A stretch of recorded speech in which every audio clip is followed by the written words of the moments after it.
the Agile brand.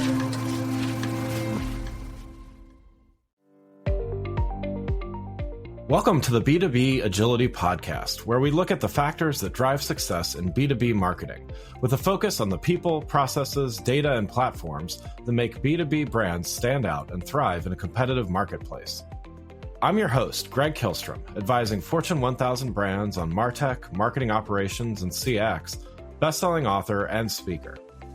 Now let's get on to the show. Agility requires not only adapting to change, but also anticipating it. This means understanding the evolving needs of your customers and the broader market landscape and adjusting your strategies accordingly.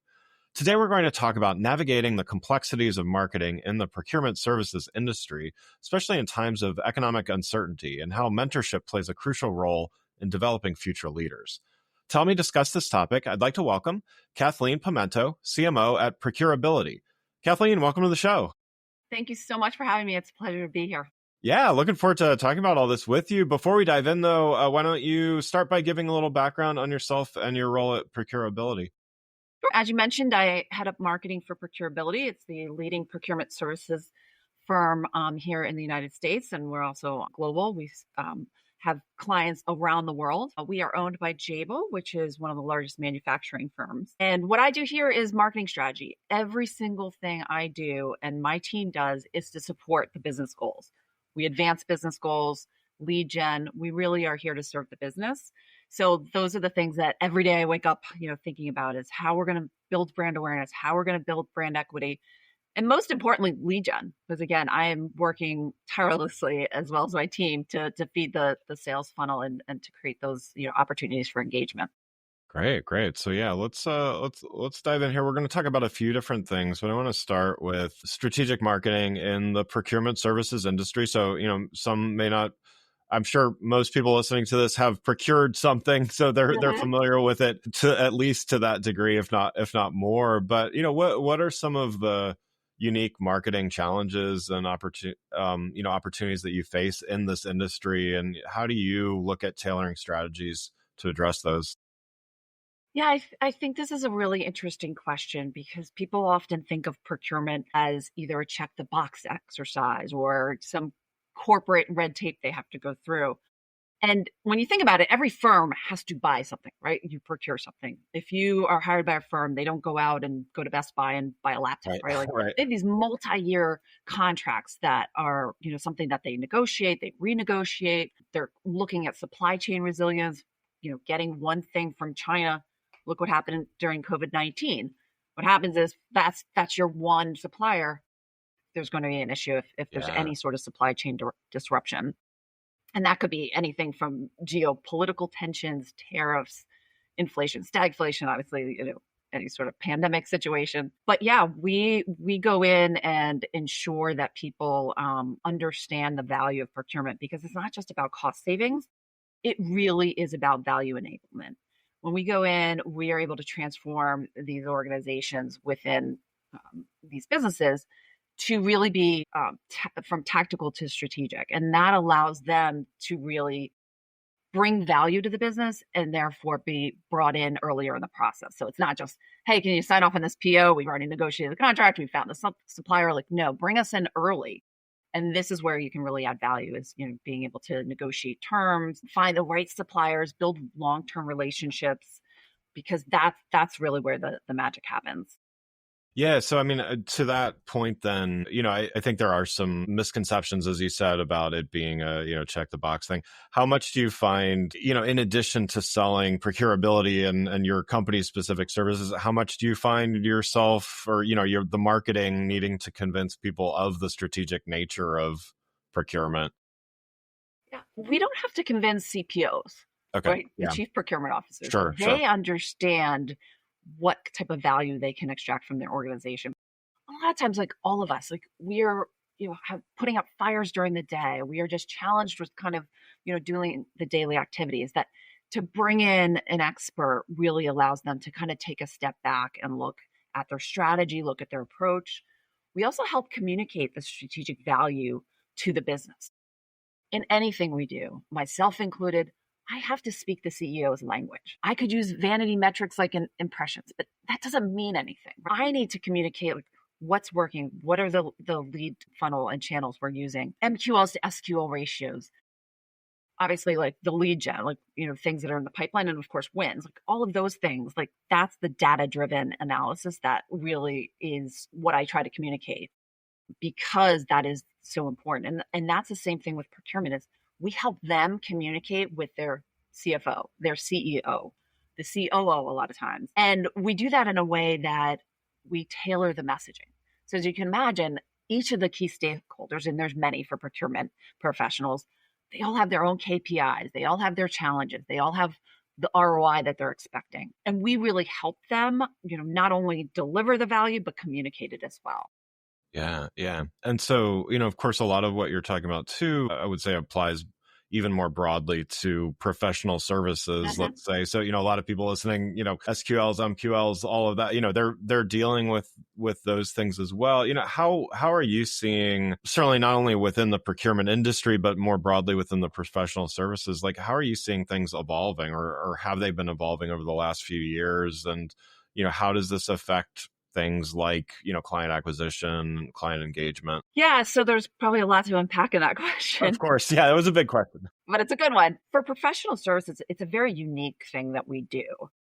We're not selling a tangible product. We are selling expertise, intellectual capital. And with that comes longer sales cycles, the importance of building meaningful, authentic relationships. We're not looking to be a transactional vendor. We are looking to be a strategic long term partner. And that takes time. That takes time to build that, because really you're asking people to trust you. They're bringing you in. And if they hire you, they want you to perform because it reflects on them. And then obviously they want you to be able to deliver what we can. So for me, it's about them and not us. We need to understand, we need to listen, understand what their pain points are. What are their challenges? What should they be thinking about? What should they be planning for? How can we help them kind of move the needle to the next step? And we do that in a number of ways, but one of the ways I like to do is in those agnostic case studies. So here's the success we've had at other clients, right? Like they were where you are at point A, they're now at point B. Like, let me show you how they got there, right? Like those are real world examples that are hyper focused on their needs, not just in the vertical as far as an industry, but just what they're trying to achieve. And it's not about force feeding these professional services or service offerings. It's really about building that relationship, building the trust, credibility, authenticity, or authority on the matter, and being able to communicate that with them, and showing them what we can do to help them advance their own goals, as well as, again, being seen as that strategic partner within the business. Yeah, yeah. I mean, I would imagine those proof points. I mean, I know from, even in my experience, the volume of customers isn't necessarily high in professional services. So you need quality Mhm. of, references and cases and things like that. So yeah, I would imagine that's like, how early do you start thinking about that in the relationship of like, okay, well, I guess you're from the beginning, you're thinking about how you're going to demonstrate value to that particular customer, but when does the consideration of like how can we tell this story to others and share how we're able to help companies like this, when does that come into play? Yeah, and I think you make a good point. A lot of what we do in marketing is storytelling. It's data analysis, it's innovative thinking, it's creative thinking, it's psychology. Right, So right. there's a lot of things that kind of go into that. And we start thinking about it well before we've actually identified a particular client. And I'll give you an example. One of the things that we lean heavily into is thought leadership. This is, again, a value add well before someone even contacts us. We have really smart people here at ProcureAbility, and they're thinking about things that either a CPO knows they should be thinking about, but she just doesn't have the time, or we're thinking about things way ahead of them and that they're like, yes, I really want to have that conversation because that's where I need to be. That's where I need to be focusing my time. So our thought leadership is not a hard sale. Like we just have really smart people talking about the timely, relevant topics of the industry of the day. And that's what we lead with, because again, that's what we're selling. We're selling that expertise that we bring. And that expertise is unique to us. And all of the topics that we talk about, every single thing is geared towards, how do we move them from tactical to strategic? How do we help them advance their goals? And, that content is gold for us, because whether it's website, social media, organic, paid, lead magnets, whatever it is. But I will say, it is absolutely vital to me that even if a person reads a blog, reads a white paper, listens to a podcast, watches a webinar, that they walk away feeling it was a valuable use of their precious time. Hmm. There should be actionable insights. It should be unique. It should be forward looking. And even if they never call us, which I hope they do, and oftentimes they do, whether it's in 12 months or 18 months when they have a need that arises, I want them to feel like that investment was a good one. Yeah, yeah. So, building on thought leadership, another thing I wanted to talk about is mentorship. And, I know that's something that you do quite a bit. You were recently recognized as Mentor of the Year by Consulting Magazine. So congratulations for that. And, what have you found as maybe some of the key principles or practices that are most effective when mentoring others? And, what advice would you give to people out there that, would like to mentor, maybe don't know where to start? Yeah, my passion is mentoring. I absolutely love it. It's something that I have done my entire professional career, probably even before that at school. And it is about really creating that space for people to grow versus kind of telling them what to do. And I would say for anybody that's interested in becoming a mentor is do it. Don't wait. Everybody has something unique to offer. Whether you've been in the workforce 6 months or, 30 years, anywhere in between, like, you have something unique to offer someone. And it really is a gift to be able to give people that time. I've grown so much by, my various mentees, learning from them. Uh, it is just it makes such a difference in people's lives, not just their professional lives, their personal lives. Mentored a woman since she was about 13 through Big Brothers and Big Sisters. And she became the first person in her family to ever go to college. She's now an entrepreneur. She's a mother. She's super successful. And I just could not be more proud of her. And I have these mentees that teach me so much. But one thing I would say is, if you are looking to become a mentor, is that it's not just about mentorship, it's about advocacy. What I mean by that is, mentoring is a huge piece of that. But you also have to advocate. You have to say their name in a room that they're not in. You have to create those opportunities. You have to introduce them to people. Really advocate for them is, I think, another key piece of the mentorship part. Yeah, that's a great point. And yeah, no, I just know I learn way more by teaching than I Yeah, do for sure. any other way. So obviously it's not about that specifically, but it's, it's nice to have a win-win, right? Mm-hmm. So, Mm-hmm. but yeah, definitely. I mean, that's wonderful that you've been able to do that. And I would imagine things, anything from, again, just going back to the thought leadership thing, I think there's a lot of really smart people that don't think of themselves in that way. There's lots of other ways to mentor people and lots of things that they can do, but that's one that, that comes to mind for me, is just, there's a lot of people that they actually have amazing things to say. They just don't necessarily have the confidence and to do that. And, a little mentorship can go a long way. As an organization, how do you, I think there's often one or two people within an organization that are, those mentors that comes naturally. How do you foster a culture of mentorship and, to do anything from, either the, thought leadership to any type of talent development and, really kind of create the environment that fosters more mentorship? You have to live it and not just speak it. We have a formalized mentorship program where we match up mentors with mentees very thoughtfully. We have them fill out surveys so that, what are they looking for? We think about, is it somebody that they already report into, or, maybe 2 levels up? Like, we want to kind of separate that opportunity for them to create a network, but also create that safe space.